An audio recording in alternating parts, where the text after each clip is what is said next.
ഇന്നൊരു ഷോപ്പിംഗ് വ്ലോഗായിട്ടാണ് കേട്ടോ നമ്മൾ വന്നിരിക്കുന്നത്. അപ്പോൾ വിഷു കളക്ഷൻ എല്ലാം പ്രമാണിച്ച് നമ്മൾ കുത്തമ്പള്ളി വരെ ഒന്ന് പോയ വീഡിയോ ആയിട്ടാണ് വന്നിരിക്കുന്നത്. അപ്പോൾ അതേ KSRTC ബസ്സിൻ്റെ സൈഡ് സീറ്റിൽ ഓരം ചേർന്നൊരു സിംഗിൾ യാത്ര ചെയ്തുകൊണ്ടിരിക്കുകയാണ് ഞാൻ. അപ്പോൾ അടിപൊളിയായിരുന്നു കേട്ടോ, നല്ല പ്രത്യേക രസമല്ലേ. കുറച്ച് നാളായിട്ട് ഇത്രയും ലോങ് ആയിട്ടൊക്കെ യാത്ര ചെയ്തിട്ട് അപ്പോൾ അതിൻ്റെ ചെറിയൊരു അഹങ്കാരമൊക്കെ ഉണ്ടെന്നറിയാമല്ലോ. ഓക്കെ, രസമായിരുന്നു കേട്ടോ, നല്ല ഭംഗിയാണ്. സൈഡ് വ്യൂസൊക്കെ ആയിട്ട് ഇങ്ങനെ സൈഡ് സീറ്റിൽ ഫ്രീ ആയിട്ട് ഇങ്ങനെ ഇരിക്കുകയെന്ന് വെച്ചാൽ അടിപൊളിയല്ലേ. അപ്പോൾ നമ്മൾ അവിടെ എത്തുമ്പോഴത്തേക്കും ഏകദേശം ഒരു 12:30 ആയിട്ടുണ്ടായിരുന്നു. അപ്പോൾ പിന്നെ നമ്മൾ നേരെ തീരുമാനിച്ചു പർച്ചേസിങ്ങിന് ഇറങ്ങുന്നതിനേക്കാൾ മുൻപ് ഫുഡ് എന്തെങ്കിലും അകത്താക്കിയതിന് ശേഷം പോകാമെന്ന്. കാരണം പർച്ചേസിങ്ങിന് ഇറങ്ങിക്കഴിഞ്ഞാൽ പിന്നെ ഒരു പിൻകാൽ വെപ്പില്ലാത്തത് കൊണ്ട് തന്നെ കഴിച്ചിട്ട് ഇറങ്ങാമെന്ന് വെച്ചു. അപ്പോൾ ഒരു ഹാഫ് ബിരിയാണിയൊക്കെ കഴിച്ചായിരുന്നു, ആവറേജ് ഫുഡ് എന്ന് പറയാം. അങ്ങനെ അതൊക്കെ കഴിച്ച് നമ്മൾ ഏറ്റവും ഫസ്റ്റ് പോയത് കുത്താമ്പുള്ളിയിലെ AR ഹാൻഡ്ലൂമിലേക്കാണ് കേട്ടോ. ഇൻസ്റ്റാഗ്രാമിലൊക്കെ അത്യാവശ്യം കണ്ടമാനം ഫോളോവേഴ്സൊക്കെ ഉള്ളൊരു ഷോപ്പാണ്. അടിപൊളി സർവീസും കാര്യങ്ങളൊക്കെയാണ് അവർ പ്രൊവൈഡ് ചെയ്യുന്നത്. നമ്മൾ കുറച്ചധികം സെറ്റുമുണ്ടും കാര്യങ്ങളൊക്കെ വേണമായിരുന്നു. എൻ്റെ കൂടെ എൻ്റെ ബിന്ദുവും വേണമുണ്ടായിരുന്നേ. അപ്പോൾ പുള്ളിക്കാരത്തിയുടെ മക്കൾക്ക് കൊടുത്തു വിടാനും ഒക്കെ വേണമായിരുന്നു കേട്ടോ സെറ്റുമുണ്ടും കാര്യങ്ങളൊക്കെ. അപ്പോൾ തകൃതിയായിട്ട് പർച്ചേസിങ് നടക്കുന്നുണ്ട്. ഞാൻ കുഞ്ഞു തിങ്സ് ഇങ്ങനെ എൻ്റെ ക്യാമറയ്ക്കകത്തോട്ട് പകർത്തിയായിരുന്നേ. അങ്ങനെ ഞാനിത് എനിക്കുള്ളത് എൻ്റെ കയ്യിൽ കിട്ടും, എപ്പോഴെങ്കിലൊക്കെ കൂട്ടത്തിൽ കിട്ടും എന്നുള്ള അഹങ്കാരമല്ല, ഒരാഗ്രഹത്തിൽ ഞാനിങ്ങനെ തപ്പി കൊണ്ടിരിക്കുകയായിരുന്നു. നല്ല ഭംഗിയുള്ള സെറ്റുമുണ്ടും കളക്ഷനൊക്കെ ഉണ്ട്. പഴയ കളക്ഷൻസ്, കുറേ അമ്മാവന്മാരൊക്കെ ചുറ്റുന്ന രീതിക്കുള്ളത്, പുതിയ ട്രെൻഡിങ് ഉള്ള സംഗതികൾ എല്ലാം ഉണ്ട് കേട്ടോ. പറഞ്ഞ പോലെ അടിപൊളി ഷോപ്പായിരുന്നു. ഞാൻ ഫസ്റ്റ് ടൈമാണ് പോകുന്നത്. ഞാൻ ഓൺലൈനിലൊക്കെ ആയിട്ട് സെർച്ച് ചെയ്തിട്ട് സംസാരിച്ചിട്ടൊക്കെ ഉണ്ട് എന്നല്ലാതെ ആദ്യമായിട്ടാണ് പോകുന്നത് കേട്ടോ. അപ്പോൾ സാരിയുടെ സെക്ഷൻ, മുണ്ടിൻ്റെ സെക്ഷൻ, പിള്ളേരുടെ ഡ്രസ്സിൻ്റെ സെക്ഷൻ, അങ്ങനെ പല സെക്ഷൻസും കാര്യങ്ങളൊക്കെ ഉണ്ട്. സാധാരണ ഒരു വലിയൊരു ഷോപ്പ്, അടിപൊളി ഷോപ്പും സർവീസും കാര്യങ്ങളൊക്കെ ആയിരുന്നു. അങ്ങനെ നമ്മൾ അവിടെ നിന്ന് ഇറങ്ങിയിട്ടത് പട്ടുപാവാടത്തെ ഈ ഒരു ടൈപ്പൊക്കെയാണ് കേട്ടോ കാണിക്കുന്നത്. ഈ പറഞ്ഞ പോലെ സ്റ്റാഫിൻ്റെയൊക്കെ പെരുമാറ്റവും സർവീസും കാര്യങ്ങളൊക്കെ അടിപൊളിയായിരുന്നു, സന്തോഷമായിരുന്നു കേട്ടോ. അങ്ങനെ നമ്മൾ അവിടെ നിന്ന് ഇറങ്ങി വരുന്ന വഴിക്കാണ് നമ്മുടെ ഓണറിനെ കണ്ടത്. ശരിക്കും റീൽസിൽ കൂടെ മാത്രമേ കണ്ടിട്ടുള്ളൂ. സത്യം പറഞ്ഞാൽ ഒരുപാട് സന്തോഷമുണ്ട്. ഡയറക്റ്റ് കണ്ടു, സംസാരിച്ചു. കൂട്ടത്തിൽ നമ്മൾ ഫോളോവർ ആണോ എന്ന് നോക്കിയപ്പോൾ ഞാനും ഫോളോവാണ്, എന്നെ തിരിച്ചും ഫോളോ ചെയ്തിട്ടുണ്ട്. അപ്പോൾ ഒരുപാട് സന്തോഷം. അവിടുത്തെ ഡീറ്റെയിൽസും കാര്യങ്ങളും ഒക്കെ എൻ്റെ അടുത്ത് ഓപ്പണായിട്ട് സംസാരിച്ചു. ഭയങ്കര സന്തോഷം എന്ന് പറഞ്ഞാൽ ഭയങ്കര സന്തോഷം. ഞാൻ യൂട്യൂബറാണെന്ന് പറഞ്ഞു. കൂട്ടത്തിൽ ഒരുപാട് കാര്യങ്ങൾ സംസാരിച്ചു. ആളുടെ ജീവിത രീതികളൊക്കെ എന്തായിരുന്നു, എന്തിൽ നിന്നും സീറോയിൽ നിന്നും ഇവിടം വരെ എത്തിയ സ്റ്റോറീസൊക്കെ നമുക്ക് പറഞ്ഞു തന്നു കേട്ടോ. കുറച്ച് നേരം കൊണ്ട് എല്ലാം ആൾ വളരെ ഓപ്പൺ മൈൻഡഡാണ്. ഭയങ്കരമായിട്ട് സന്തോഷപ്പെട്ടു എനിക്ക്. കാരണം വീഡിയോസിലും റീൽസിലൊക്കെ കണ്ടുന്ന ഒരാളെ നമ്മൾ ആദ്യമായിട്ട് കാണുന്ന ആ ഒരു സന്തോഷം, പിന്നെ അവരെ ഷോപ്പിൽ കയറിയിട്ട് അദ്ദേഹത്തെ കാണാൻ കഴിഞ്ഞതിലും സന്തോഷമുണ്ട്. അങ്ങനെ ഇരിക്കുമ്പോഴാണ് ഒരു കുട്ടി സബ്സ്ക്രൈബറിനെ കണ്ടത്, അതും കാസർഗോഡ് എന്നുള്ള കുട്ടി സബ്സ്ക്രൈബർ. എനിക്ക് ഒരുപാട് സന്തോഷം. ഞാൻ സത്യം പറഞ്ഞാൽ പുറത്തിറങ്ങിയിട്ട് ആദ്യമായിട്ടാണ് എൻ്റെ അടുത്ത് ഇങ്ങോട്ട് വന്ന് ചോദിക്കുന്നത്, ചേച്ചി ഒരു യൂട്യൂബർ ആണോ എന്ന്. അതിൻ്റെ സന്തോഷം ഉണ്ടല്ലോ എനിക്ക് ജീവിതത്തിൽ ഒരിക്കലും മറക്കാൻ പറ്റാത്തൊരു സന്തോഷമാണ്. അവർ സ്ഥിരമായിട്ട് എൻ്റെ വീഡിയോസ് കാണാറുണ്ടെന്ന് പറഞ്ഞായിരുന്നു. എനിക്ക് ഒരുപാട് സന്തോഷം. പോരാത്തിന് കാസർഗോഡുള്ളതാണ്. ഞാനിവിടെ പാലക്കാട് ജില്ലയിൽ കിടക്കുന്ന എനിക്ക് കാസർഗോഡ് വരെ ഫാൻസ് ഉണ്ടെന്ന് പറഞ്ഞു. സത്യം എനിക്ക് ഇത്തിരി അഹങ്കാരത്തോടാണ് പറയുന്നത് നിങ്ങൾക്ക് തോന്നുമെങ്കിലും ഏറ്റവും വലിയ സന്തോഷമാണ്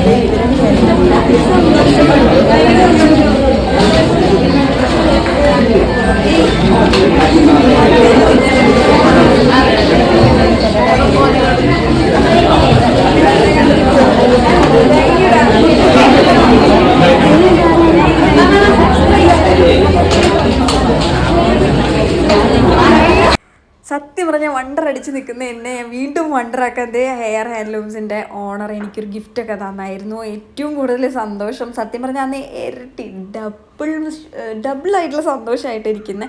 അങ്ങനെ ഞങ്ങളൊരു കുഞ്ഞു ഷോപ്പിൽ കയറി കേട്ടോ, 1-2 മുണ്ടൊക്കെ എടുക്കാമെന്ന് പറഞ്ഞിട്ട്.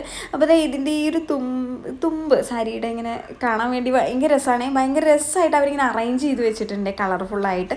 അപ്പോൾ നമ്മൾ ആ ഒരു കുഞ്ഞു ഷോപ്പിലൊക്കെ കയറി. അവിടെ കോട്ടൺ സാരികളും നോർമലായിട്ട് എല്ലാവർക്കും എപ്പോഴും വേണമെങ്കിലും യൂസ് ചെയ്യുന്ന സെറ്റ് മുണ്ട് മാത്രമല്ല എല്ലാ സെലക്ഷനും ഉണ്ട് കേട്ടോ. പട്ട് സാരി എല്ലാം ഉണ്ട്. റേറ്റൊക്കെ ഏകദേശം കുറവ് തന്നെയാണ്. പിന്നെ അവരുടെ സർവീസും കാര്യങ്ങളും അതുപോലെ നമുക്ക് കോൺടാക്ട് നമ്പറൊക്കെ തന്നിട്ടുണ്ട്. നമുക്ക് ഓൺലൈനായിട്ട് നമുക്ക് ഇന്ന സാധനം വേണമെന്നൊക്കെ പറഞ്ഞു കഴിഞ്ഞാൽ നമുക്ക് കറക്റ്റ് ടൈമിൽ തന്നെ അവർ പ്രൊവൈഡ് ചെയ്ത് തരും എന്ന് പറഞ്ഞിട്ടുണ്ടായിരുന്നേ. അങ്ങനെ ഒരുപാട് ഞാനിങ്ങനെ തപ്പിക്കൊണ്ടിരിക്കുകയായിരുന്നു. എൻ്റെ കളക്ഷൻ, എൻ്റെ സാരി എൻ്റെ കയ്യിലേക്ക് വരുന്ന സമയം ആ ഒരു ശുഭമുഹൂർത്തത്തിന് വേണ്ടി ഞാനിങ്ങനെ തപ്പിക്കൊണ്ടിരിക്കുകയായിരുന്നു കേട്ടോ. അങ്ങനെ കുറേയൊക്കെ നടന്ന് പിന്നെ ഒരുപാട് കാണുമ്പോൾ പിന്നെ ഇപ്പോൾ പ്രത്യേകിച്ച് നമുക്ക് കണ്ണൊക്കെ ഇങ്ങനെ മഞ്ഞളിച്ച് പോകുമല്ലോ. കാരണം ഏതെടുക്കണം അങ്ങനെ ഒരു കൺഫ്യൂഷനൊക്കെ അടിച്ച് നിൽക്കുമല്ലോ. അപ്പോൾ സത്യം പറഞ്ഞാൽ അങ്ങനെയായിരുന്നു. അങ്ങനെ ഈ ഇരിക്കുന്നതൊക്കെ സെറ്റ് മുണ്ടുകളാണ്. സിമ്പിളായിട്ട് ഞാനിങ്ങനെ ഡബിൾ ഷെയ്ഡൊക്കെ ആക്കിയിട്ട് നോക്കിയായിരുന്നു. ഇപ്പോൾ ഏറ്റവും ട്രെൻഡിങ് ആയിട്ടുള്ള ഒരു തരം സാരിയാണ് ഞാനിപ്പോൾ ഈ വെച്ചുകൊണ്ടിരിക്കുന്നത്.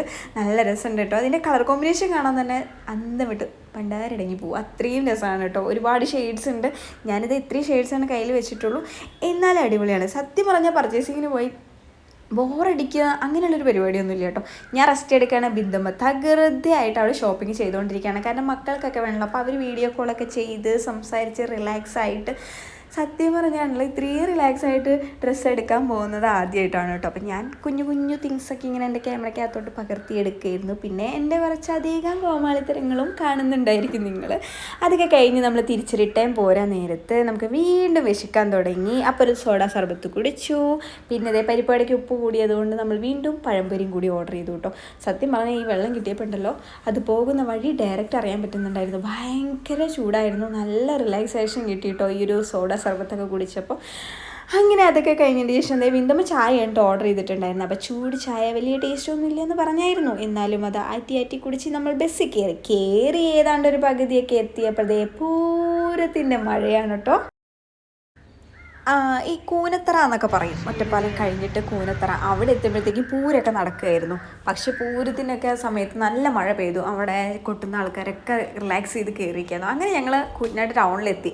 പിന്നെയും കുറച്ച് ആക്സസറീസ് ഒക്കെ വാങ്ങിക്കാണ്ടായിരുന്നു ബിന്ദുശ്രീക്ക്. അപ്പോൾ ചേച്ചിയും ഞാനും കൂടിയിട്ട് നമ്മൾ അറിയുന്ന ചേട്ടൻ്റെ ഒരു ഷോപ്പിൽ പോയിട്ടോ. ഇത് നമ്മുടെ മഞ്ജു വാര്യർ ലേറ്റസ്റ്റ് ആയിട്ട് ഉദ്ഘാടനത്തിന്, ഈ ഹേയുടെ ഉദ്ഘാടനത്തിന് യൂസ് ചെയ്തിട്ടുള്ള ലോട്ടസ് ചെയിനാണ് കേട്ടോ. 300 രൂപയുള്ളൂ. പിന്നെ ട്രാൻസ്പെറൻ്റ് ആയിട്ടുള്ള ഈ ഒരു മാലി ലോക്കറ്റൊക്കെ ഉണ്ട്. വലിയ റേറ്റ് ഒന്നുമില്ല, 290 ഉള്ളൂ. നമ്മുടെ സൈറ്റിലൊക്കെ നോക്കുകയാണെങ്കിൽ 350, 400, 500 ആ റേറ്റിലൊക്കെ കാണും.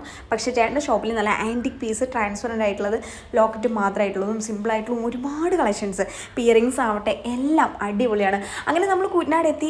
ഇതൊക്കെ നമ്മൾ ഓൺലൈനായിട്ട് കാണുമ്പോൾ 60-70 രൂപയൊക്കെയുള്ള ഇയറിങ്സ് ആണ്. പക്ഷേ അത്യാവശ്യം റേറ്റ് കുറവില്ല നമുക്ക് ഷോപ്പിൽ നിന്ന് കിട്ടുന്നത്. നമ്മൾ സ്ഥിരമായിട്ട് ഈ ഷോപ്പിലാണ് പോകുന്നത് കേട്ടോ. അങ്ങനെ ഞാനൊരു മൈലാഞ്ചി വാങ്ങിച്ചിട്ടുണ്ടായിരുന്നു. എൻ്റെ അടുത്ത് പാരക്കുട്ടി മൈലാഞ്ചി വേണമെന്ന് പറഞ്ഞിട്ടുണ്ടായിരുന്നു. അപ്പോൾ അത് എടുത്തിട്ടുണ്ടായിരുന്നേ. പിന്നെ ഞങ്ങളുടെ നാട്ടിലെത്തിയപ്പോഴത്തേക്കും നല്ല അടിപൊളി മഴ കിട്ടിയിട്ടുണ്ടായിരുന്നു കേട്ടോ.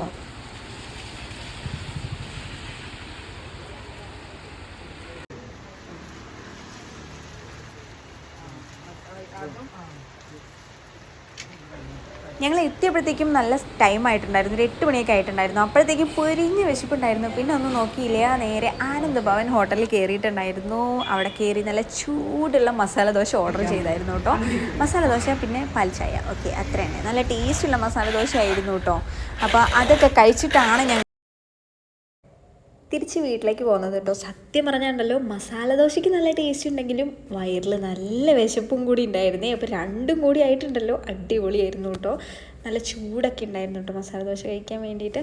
അങ്ങനെ ഞങ്ങൾ ഒരുപാട് നേരത്തെ, സത്യം പറഞ്ഞാൽ രാവിലെ തൊട്ടേ അലച്ചിലായിരുന്നു. ബസ്സൊക്കെ കയറിയിട്ടാണല്ലോ പോയത്. എല്ലാം കൂടെ ഒരു വഴിക്കായിട്ടുണ്ടായിരുന്നു. അങ്ങനെ ഞങ്ങളിതേ ലാസ്റ്റ് എൻ്റെ ഹോട്ടലിൽ വെച്ചിട്ട് അങ്ങനെ ഞങ്ങൾ ഫുഡൊക്കെ കഴിച്ചിട്ട് ബിന്ദുമ്മയുടെ വീട്ടിൽ പോയി. എന്നെ എൻ്റെ വീട്ടിൽ തിരിച്ചിറക്കിയതിന് ശേഷമാണ് കേട്ടോ അങ്ങോട്ടേക്ക് പോയത്. അടിപൊളി, നല്ല വിശപ്പുണ്ട്, നല്ല മസാല.